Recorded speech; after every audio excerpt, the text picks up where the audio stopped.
আসসালামু আলাইকুম। বেশ 2-3 দিন যাবৎ ফেসবুকে একটা বিষয় খুবই ফলো করছি, সেটা হচ্ছে কন্টেন্ট ক্রিয়েটর কাফি ভাইকে নিয়ে। ব্যক্তিগতভাবে কাফি ভাইকে আমি চিনি না, কিন্তু তার কন্টেন্টের সাথে আমি অনেক পরিচিত। কাফি ভাইয়ের একটা বিষয় আমাকে খুবই অবাক করলো, সেটা হচ্ছে যে তিনি মানুষের সমালোচনা করে আজকে কন্টেন্ট ক্রিয়েটর কাফি ভাই হয়েছে, কিন্তু সে নিজের সমালোচনা সহ্য করতে পারলো না।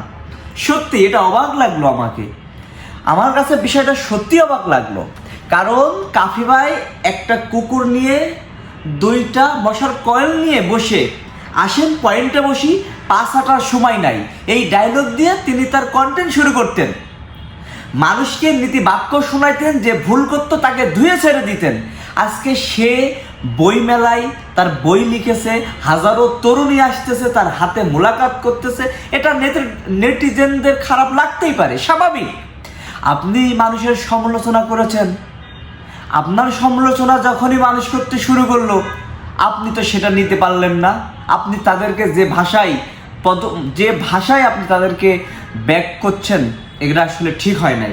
কাফি ভাইকে অনুরোধ করব, ভাই আপনি যেভাবে আগে কন্টেন্ট তৈরি করতেন ঠিক সেভাবে এখনও কন্টেন্ট তৈরি করেন, দেখবেন মানুষের হৃদয়ে থাকবেন। বেশি উৎসাহিত হলেই বাংলাদেশের মানুষ কিন্তু আপনাকে বয়কট করবে। আপনি মেলার পরিপ্রেক্ষিত দেখলেনই, মেলায় 2-3টা ভিডিও নিয়ে মানুষ আপনাকে কিভাবে ট্রোল করা শুরু করছে। অতএব যা করছেন থেমে যান ভাই। আগে যা করতেন সুন্দর সুন্দর কন্টেন্ট তৈরি করেন, প্রতিবাদী কন্টেন্ট তৈরি করেন, মানুষ সেটা দেখবে। আশা করি, আমি জানি না আমার এই বক্তব্য আপনার কাছে যাবে কিনা, কিন্তু যদিও যাই, আশা করি আপনি পরিবর্তন হবেন ইনশাআল্লাহ।